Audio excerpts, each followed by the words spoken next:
Hello, and welcome to our FLL RePlay Buildathon.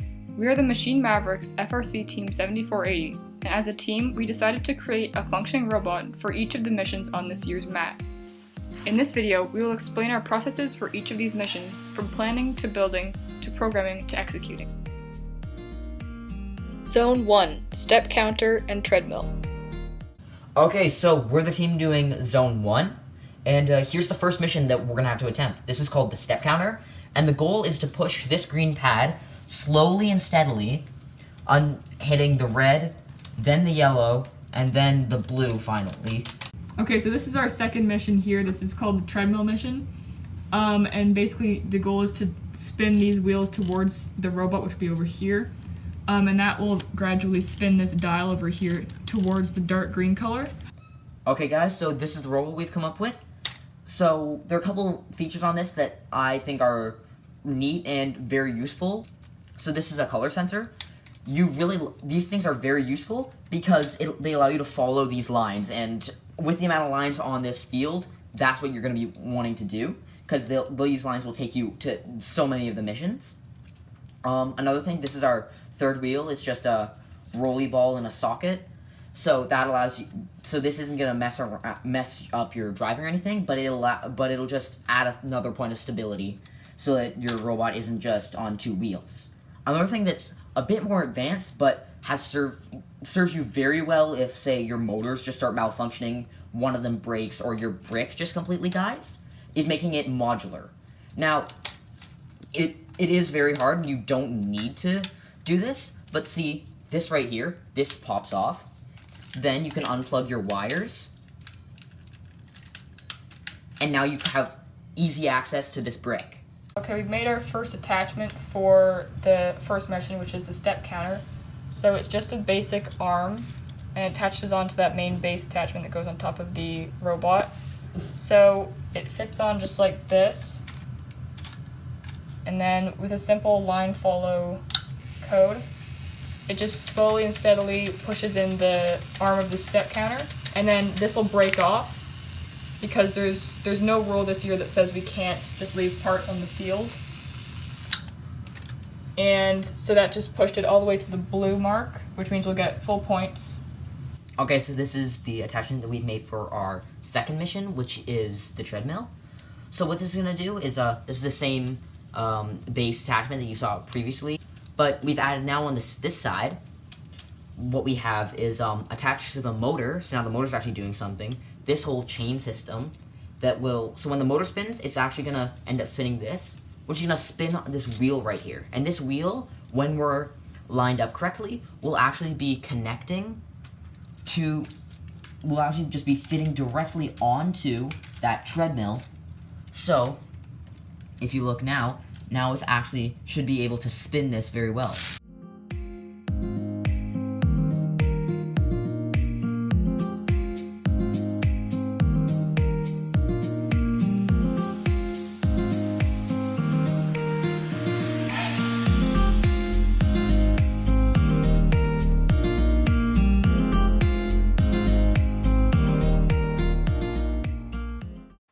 Zone 2, Bench and Basketball. To come up with attachments for each of the missions, we followed the Machine Mavericks problem-solving approach. The way this works is you ask yourself a series of questions.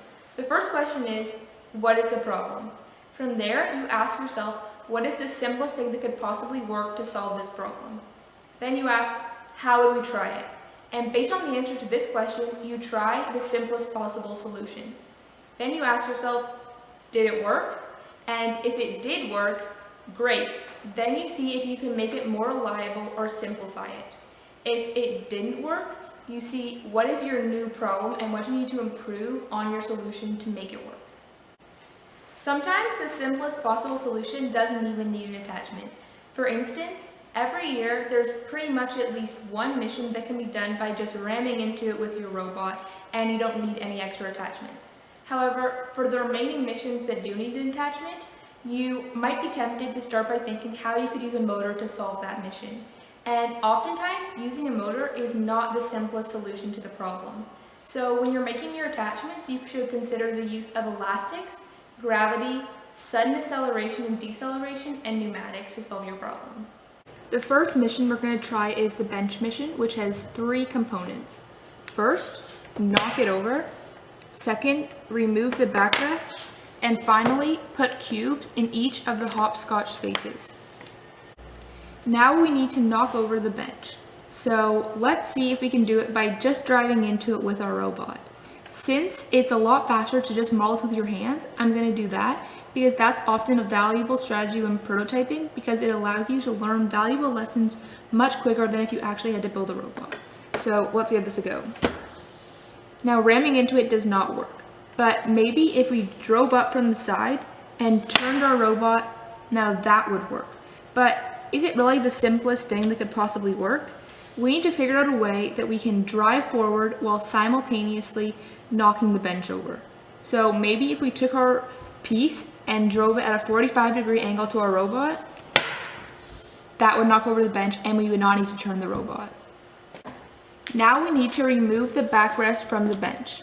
It might be tempting to just come in with a stick and lift it up like this, which would definitely work, but it's not the simplest thing that could possibly work. So instead, maybe we could catch the backrest as the bench falls down, which we already are doing. So currently, we have a robot that kind of goes like this to knock it over, and since there's nothing underneath the backrest, that would not catch it. So we could try to do the same thing on the other side. And that definitely caught one side of the backrest. However, in order to score points for this mission, we need both sides to be completely removed. So maybe we could take 2 sticks to catch it on both sides. And there we go, that works. Now we need to come up with a solution to put the cubes into the hopscotch squares. One way would be use a platform like this and use sudden acceleration, so something like this.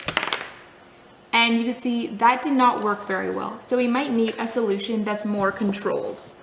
Maybe if we took a platform like this, put the cube on top, and then had some way to tip it down as it got to this barrier, it would allow us to put the cubes in more effectively. Keeping all of these things in mind, we designed this attachment. We have 2 sticks on the front to both knock over the bench and remove the backrest, and then we have a platform here with a trigger underneath to drop the cubes into the hopscotch squares when we hit this gray beam. Now, it's worth noting that we designed this platform to be parallel to the mission model rather than the robot, which was not our first intuition because it allows us to drop off the cubes without having to turn the robot, and all we need to do is drive forward and then drive back.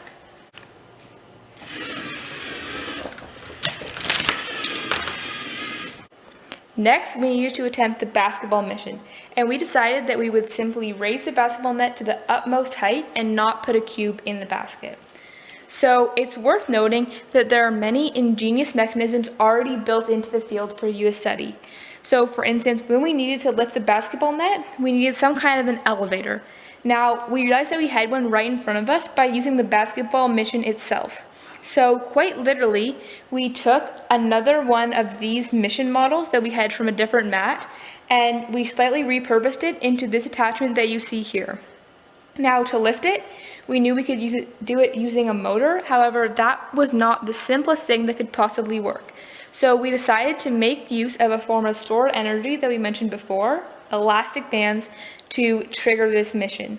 So what we do is we drive this attachment forward with a peg in the back of the robot that keeps the old basketball hoop in the downward position.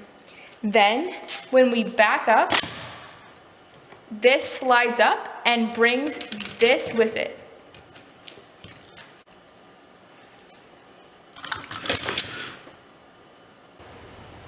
Now that we've established a process for mechanical design, let's look at how we can effectively structure our program. To ensure that all your programs are structured in the same way, it's a good idea to establish a program template. Here, I have an example of one that my former FLL team used. So we start and end with debug blocks, and you don't need to worry about those right now because I'm going to cover what they do in a future lesson. But the most important part is the comment structure. So at the top, we have this gray comment block that has several headings. The program description, that is, what does the program do? The starting conditions for the program, the inputs, so the numbers that need to be passed to the program, the outputs, the numbers that come out of the program, and then the side effects, so what will happen on the field as a result of this program. That goes in the gray comment block, but then it's also important to use these blue comment blocks because they can actually move with the program, so it's much easier to format. And the way that we do this is we have each line is a step of the program. So in the first line of code, you'll put one of these blue comment blocks and outline the first step. Once you've commented the first step, do the same for the remaining steps, starting a new line for each step of the program. It's a good idea to start a new line because it improves the readability of your code by keeping it all on screen rather than having it go off for a very long direction on the right of the screen. Later in this video, we'll talk about how you can reduce the amount of code in each program and keep them short and sweet and therefore improve readability. Here's a sample program I made for the bench mission using the template model. First, in the gray comment block, we describe what the bench mission does, the starting conditions, the inputs and the outputs, of which there are none out of the ordinary, and the side effects. The most notable side effect is that the back of the bench might be strewn on the field, which could cause a problem for a future mission. In this program, we start and finish with the debug blocks, which again I'll get to later, and we have a comment for each step on a separate line. Now, the drive forward and back, that could have been on the same line, but just for the purposes of demonstration, I put them on different lines to show a good way to make your code readable. Now, because we want the bench mission to be combined with many other missions, we're going to make a my block. Now, what a my block does is it takes a large group of code and it condenses it into a single block that you can put into other programs. My blocks are a good idea for programs that you use frequently, such as line followers, but they're also a very nice way to structure your code. To make a my block, we're going to select all of the code, excluding the play button, Tools, My Block Builder. Now the name of the my block will be bench, and then we're going to add MB to denote that it is a my block. The description will be the same as our program description. Does the tasks for the bench mission. Now on my team, we always made the icons for our missions this icon. So I'm just going to do that now, but you can set whatever precedent you want for your team. Now we're going to press finish, and we have this my block. Earlier, I mentioned the idea of using zones to distribute many missions across a large group of team members. This is a good idea also for structuring your code. So in my zone, I only have the bench mission, which we have a my block for right here. So now I need to make a my block for my zone. And the way I'm going to do this is by creating a new program. I was doing zone 3. And then I will add the my block that I made for my previous mission. However, I can't just add it because I need to follow the same template that I did for my previous missions. So I'm going to copy this template, delete the play block, paste it in, and then I only have one step because it's just a single mission. So I'll delete the second step. I'll add in my bench mission my block, and then I'll make it into one line as is appropriate for this zone. Then I'm going to fill in all the required information and come right back. Now I filled in the required information for zone 3. It might seem kind of silly to do all this work for one mission, but when you have more than one mission in a zone, this is very valuable to make it easier to navigate your code. And also, once you've established a precedent, it's a good idea to follow that for all zones to make your code consistent. Now that I filled in this information, I need to create a my block for my zone using the same method as before.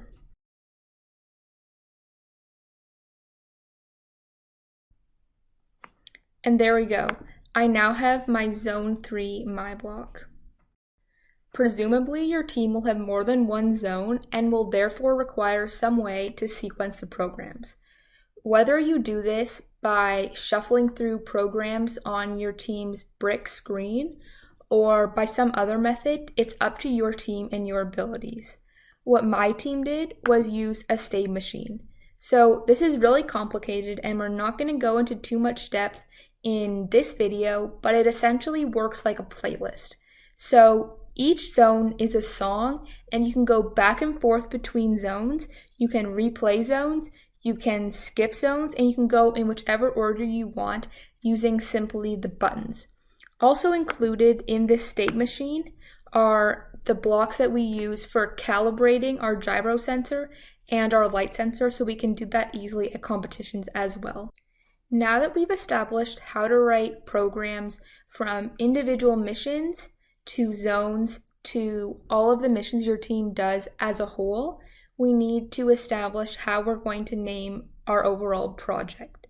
So in my first year of competition, my team accidentally deleted our code at the competition the morning of, which caused a huge headache for all of us, and our robot didn't perform as well as we would have liked.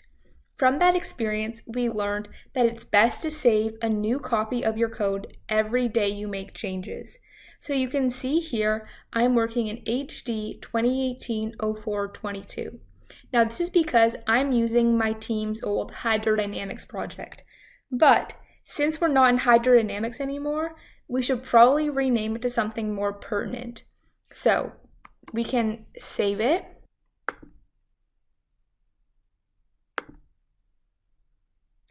And I'm going to name it R, standing for replay, dash, and the date is 2020-09-12.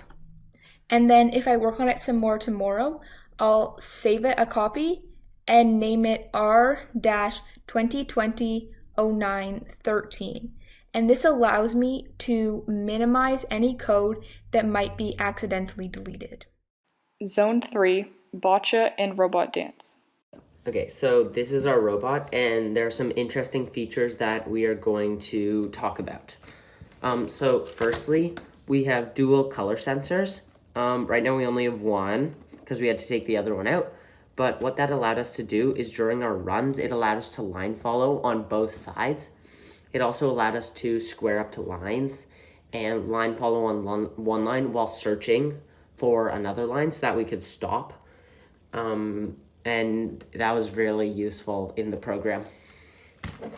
All right, so now we're going to be talking about the attachments. So the first attachment we're going to talk about is this little container. So all of our cubes for the Bocce mission went in these two spots, and then when we got to the correct location, this would open up like this so that the cubes could fall out. So this curve is really important because it allows the cubes to come forward instead of just falling straight down. All right, so next we have this attachment right here. This is one that we use to drop the blue cube onto the other side. And it would hit the bottom. So the next attachment that we have is this one. This one is what we use to drop the yellow cube into the arena.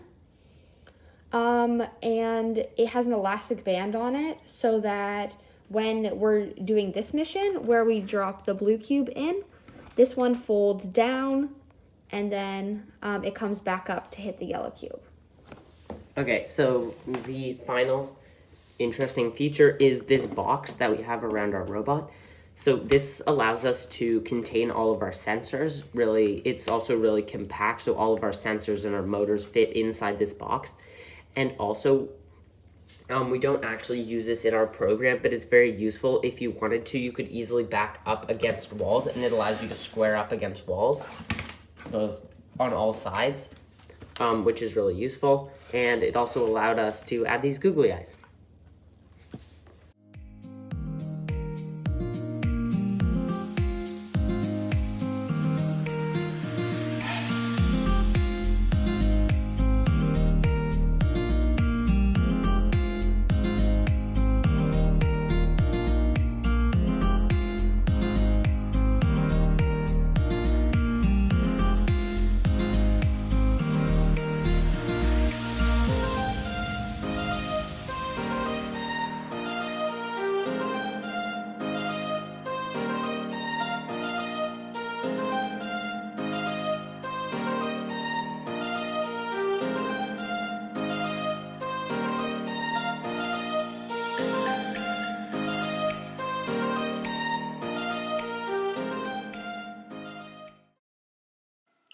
Zone 4, cell phone. Alright, hello first competitors. I have this cell phone mission here and I must flip this cell phone to the white backing for 15 points. But first, I need to take this call. Welcome back first competitors. We have our cell phone here. I just finished my call, so let's see what I've created. I have this. We have these teeth up here, which will go under the thin cap of the cell phone. These antenna things that self-align it no matter kind of what position the cell phone is, it will go, and then there's a lip in the back which squares it. The lip also has another purpose. And then over here I have a crank which will be controlled by the robot in future, but right now we don't have much of a robot. So what happens is first these teeth deploy, and then underneath, I don't know if you can see that, it goes and it pulls up on the cell phone, which flips the cell phone. Oops. And then we're left with that. Hope that helps. See you next time. Zone 5, slide, tire flip, and innovation project. Okay, so I built this robot. It was from camp, from FLL camp this year, and I wanted to use it again because it already had a cage that I made. And what mission we're doing is the slide. So what I hopefully want it to do is I want this part to go down and pull them off as I go back. And then that's the first part. And then the second part is I'm going to turn it around, hopefully within 10 seconds, because that's what I put in. And then it will bring them back to this area. Now I am going to use a tape measure to help get it straight. Oh, but it didn't. But just need the two men. Just need one.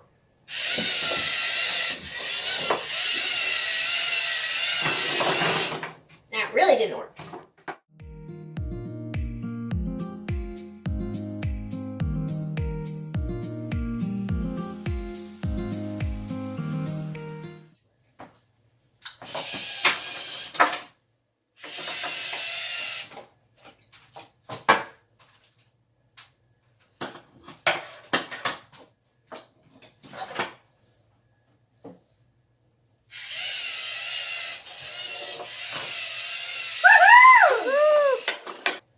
Should go forward.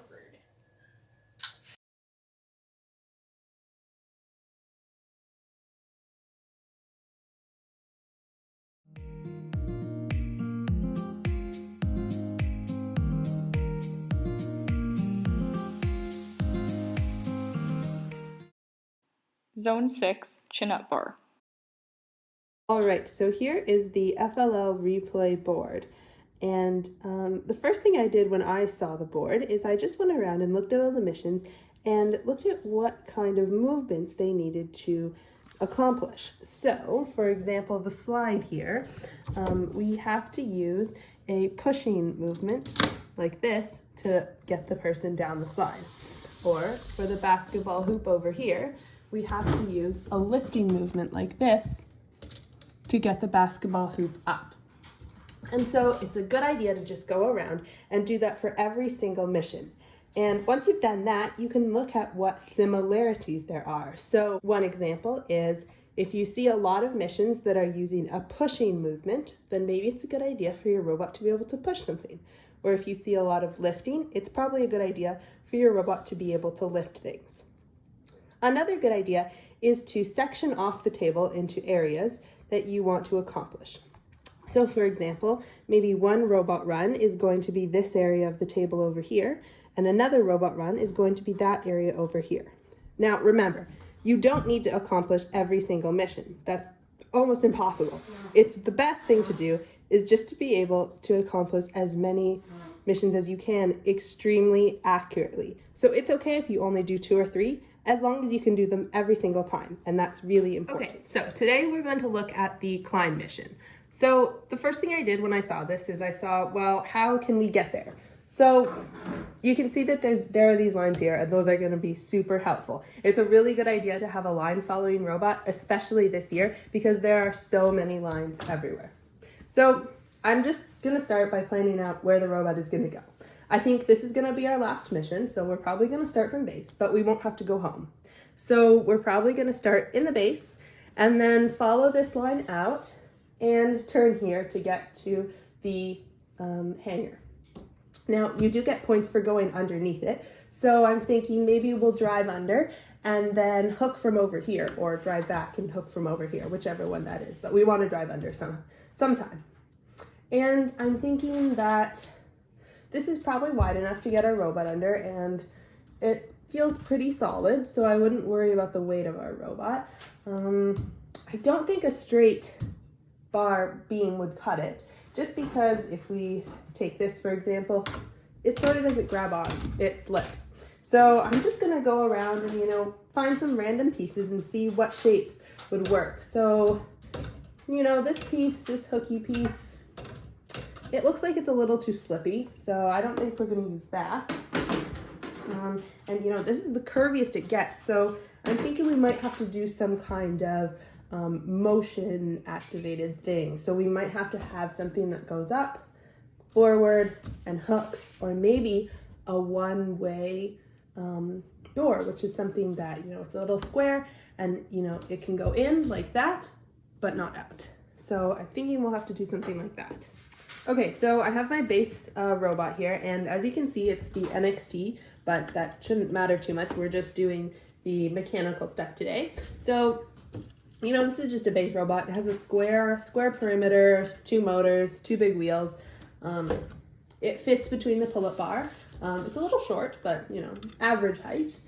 And I'm just gonna look at it and say, where can I put something that will help me climb the pull-up bar? So I have it here, and let's say the light sensor is over here. We're gonna have to deviate a little bit. We're gonna have to change paths, because if the light sensor is in the middle, you know, we're gonna bang up there. So maybe we'll line follow up to here. We'll do a little turn and go forward like that. Once we're centered under, I'm thinking we'll just drive forward like that. And maybe we'll have to use a motor here to get ourselves up. So maybe we can have a hook that sticks up here where we go up, drive forward, and then we'll be hooked on. And then the hook can detach and the motor will roll up. All right, so I just went through our Lego bins here and I found this piece of string, Lego string that had a hook on one end and this spool on the other. And I'm thinking that I might want to use this because I want to minimize the amount of motors that I'm using. I don't want to use a motor just for one thing. So if I can just attach a little axle or a gear onto the motor and then connect it to this spool, we can just spin that motor and then this will spool up, causing the robot to climb. So here's our one-way door, and you can see it goes in. And then, we have a problem here. Looks like they're not quite close enough together, but you can see it's hard for it to come out. So let's just fold it back.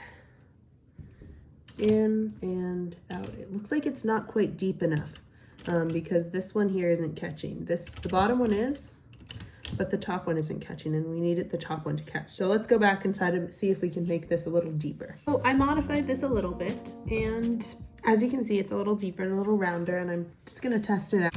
Goes on.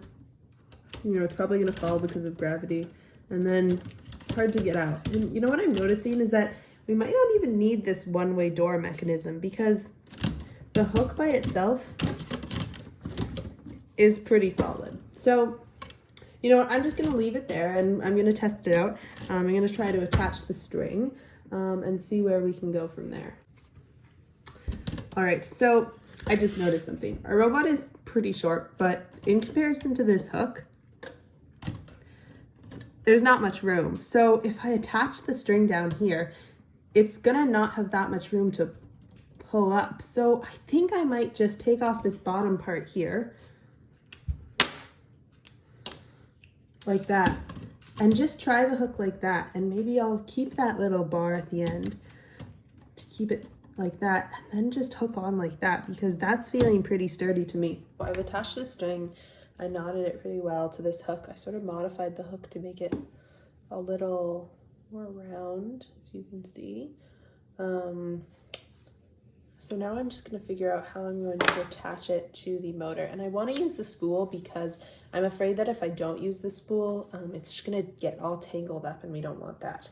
I got the robot and I just slipped the motor in here and it's pretty solid up and down. I'm noticing it's not too solid this way, but for our purposes, it's not going to really matter because we're only going to be pulling up. So then just with my hands, I'm trying to, mimic what it's going to do. And I realized that it's just going to be lifting up like that. And when the pull-up bar is, only that tall, that's not really going to count. So we've got to figure out a way for this to be sort of in the middle. The only problem is that we have the brick right in the middle. So we're going to have to sort of use a pulley kind of system and make it work somehow. I've attached it here with the hook and I've just manually did the motor here and it looks like it's hanging pretty well. So next, I've got to figure out a way to get this hook on here. So, it's going to start somewhere like that. So that won't work by itself. So I've got to figure out a way to get this up.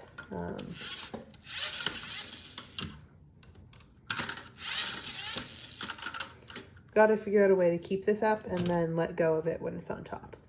Okay, so all I did was I attached 2 sticks here and then using a rubber band, I attached the hook because I don't want it to be super solid. I want it to be able to fall off after it attaches. Go over and then we'll start winding.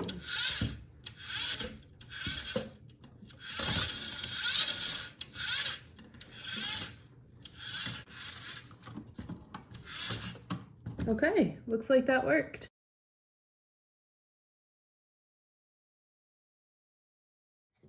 All right, so we did it. Our hook works. Ta-da! Next step is the programming. So as we said before, the line following and the driving. Thanks for watching. Zone 7, rowing machine.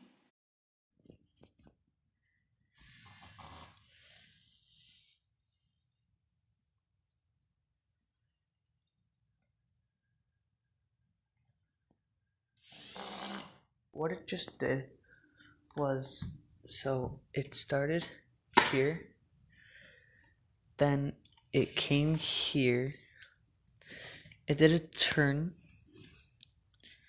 that grabbed this piece, and it turned and I brought it back and moved it a bit, and then it turned around, and then it turned around too far because I accidentally forgot to change the programming, and it came back. This part is taped on because I didn't have the L piece that looks like this, so I had to improvise. But obviously you can't actually do that in anything like an actual tournament. This concludes our 2020 Replay FLL Challenge Buildathon. Thank you for watching, we hope you enjoyed, and good luck competing this season. For any questions, send us an email at machinemaverics@gmail.com or visit our website at machinemaverics.com. Good luck, teams!